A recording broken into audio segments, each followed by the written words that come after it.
जब ब्राह्मण राम चमचमाते हुए तलवार से शूद्र शंभु को गर्दन उड़ा देते हैं, इसके बाद इनके इंद्र देवता जितने सारे देवी देवता रहते हैं सभी लोग कहते हैं कि वाह वाह, बहुत अच्छा बहुत अच्छा। सभी लोग कह के प्रशंसा राम को करते हैं। यानी SC ST OBC लोगों को जब वध करते थे ये राम, तब पूरा देवी देवता इसका खुश होता था।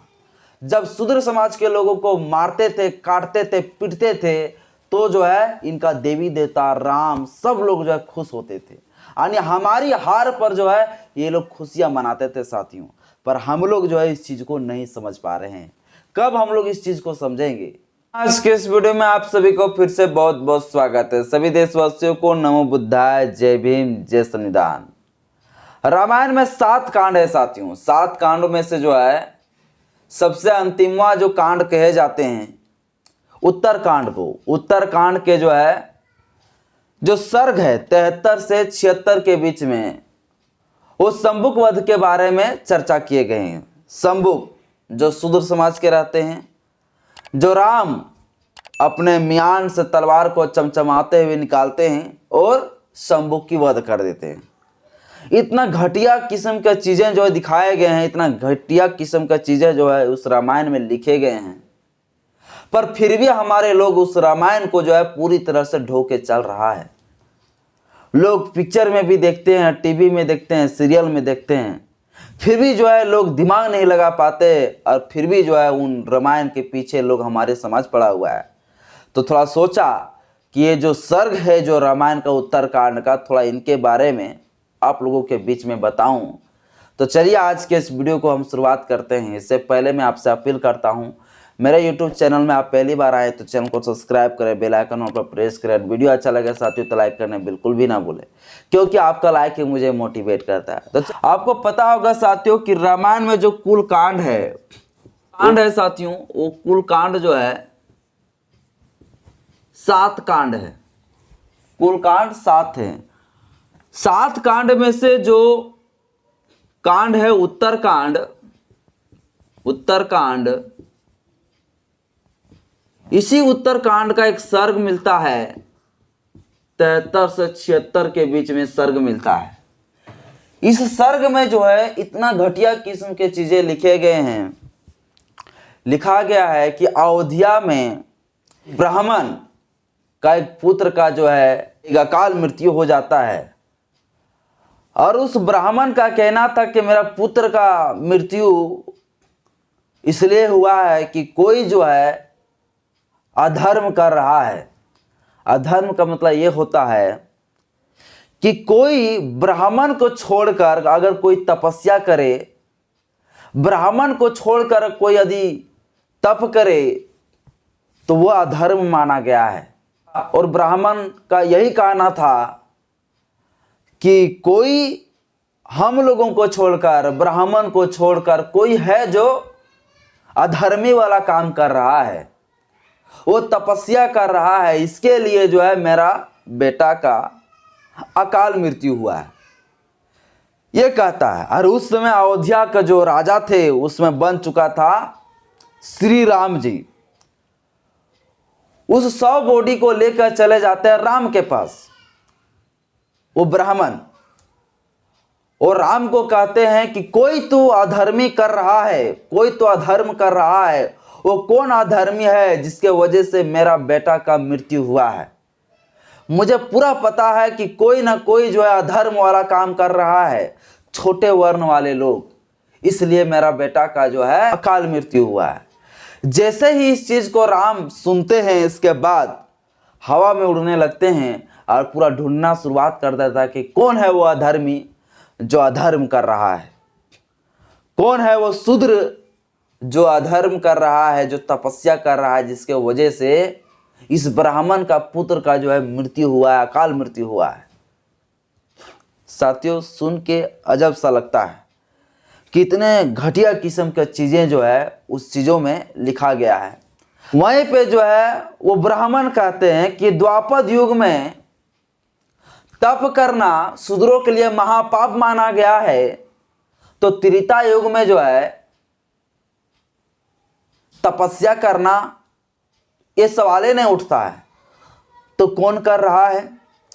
राम निकल पड़ते हैं उस शूद्र को ढूंढने के लिए, शंभु को ढूंढने के लिए। आप डायरेक्ट क्लियर कर सकते हैं, शंभु को ढूंढने के लिए। राम जब ढूंढने निकल जाते हैं तो ढूंढते हुए जब दिखाई पड़ता है कि एक व्यक्ति पेड़ पर उल्टा होकर तपस्या कर रहा होता है।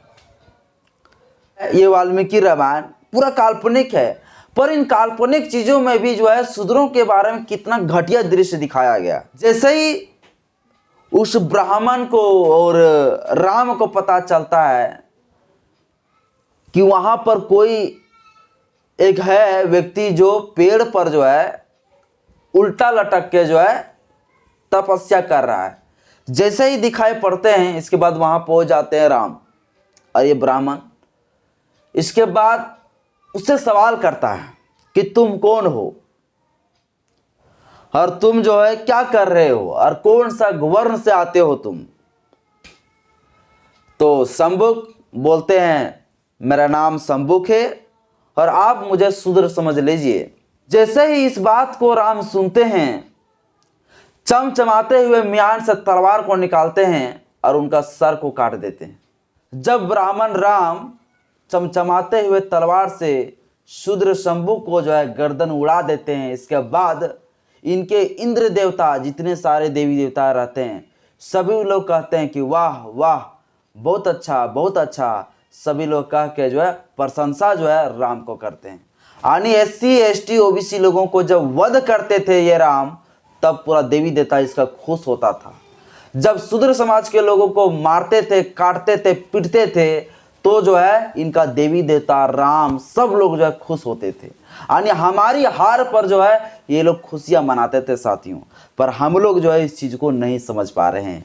कब हम लोग इस चीज को समझेंगे साथियों? इससे एक सीख मिलता है कि कितना घटिया किस्म का चीजें इस रामायण के उत्तरकांड के सर्ग में लिखा गया है। कितना घटिया किस्म का चीज लिखा गया है, फिर भी हमारे लोग इस रामायण को ढोके चल रहा है। एक शंभुक जो शूद्र रहते हैं उसका सिर्फ गुनाह इतना रहता है कि वो तपस्या कर रहा है। सिर्फ गुनाह इतना रहता है कि वो तप कर रहे रहते हैं, सिर्फ रहते हैं गलती कि वो जो है ज्ञान प्राप्त कर रहे होते हैं और इसलिए जो है उसका वध कर देते। वो भी राम वध कर देता है, कोई ऐसे वैसे नहीं। जो राम राज की बात करता है, मैं उनसे एक सवाल करता हूं, क्या राम राज में यही होगा?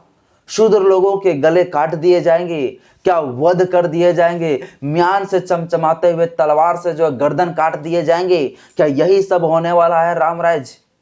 तो मैं SC ST OBC अपने समाज के भाइयों से मैं बात करना चाहता हूं, क्या इसलिए आपको राम राज चाहिए?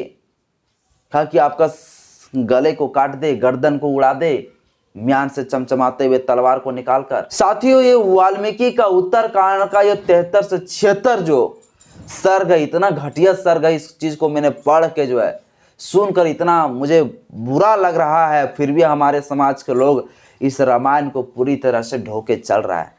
मेरा ये मकसद नहीं है कि रामायण के बारे में, राम के बारे में गलत कुछ बोलना। मेरा ये भी मकसद नहीं है कि इन धर्म के लोगों को जो है आस्था पर ठेस पहुंचाऊं, इनको याद पहुंचाऊं। पर इतना घटिया किस्म का चीजें लिखे गए हैं वाल्मीकि रामायण में, तो ये चीज जब लोग पढ़ेंगे तो इस चीज को तो सार्वजनिक तौर पे पेश तो करेंगे ही। अब जब मैं इसे सार्वजनिक करूंगा तो इस वीडियो को लोग वायरल करेंगे, इसके बाद मेरे ऊपर FIR कराएंगे। क्या कराएंगे भाई? लेकिन इस घटिया किस्म के जो चीजें लिखे गए हैं, क्या इसको लोग बताने भूल जाएंगे? इतना घटिया किस्म का चीज लिखा गया है शंभुक वध के बारे में। साथियों, मतलब इतना ही गुनाह कि मतलब कोई अगर तपस्या कर ले, तप कर ले, तो मतलब उसका चमचमाते हुए तलवार को निकालकर म्यान से गर्दन उड़ा दे। इतना ही गुनाह मतलब था पूरी तरह से। और इतना मतलब छोटी सी बातों में कौन सा भगवान राम, जिनको ये भी नहीं पता किसके वजह से जो है मृत्यु उसका हुआ, अकाल मृत्यु हुआ, ये भी कुछ भी पता नहीं, फिर भी जो है वो तुरंत निकाला म्यान से चमचमाते हुए तलवार को और वध कर दिया। ये कैसे राम हो सकता है? ये कैसे भगवान हो सकता है? मुझे आप ही लोग बताइए, ये कैसे भगवान हो सकता है? क्या एक भगवान को जो है तलवार से काटने का काम दिए जाते हैं? क्या एक तलवार यही सिखाता है? क्या हिंदू धर्म के ये राम राज्य में यही होगा? मुझे अपना बताइए, अपना तर्क दीजिए साथियों। आज का इस वीडियो आपको कैसा लगा? वीडियो अच्छा लगे तो लाइक करिएगा, चैनल को सब्सक्राइब करिएगा, बेल आइकन पर प्रेस जरूर करें। जय भीम, जय भारत, जय संविधान, जय विज्ञान।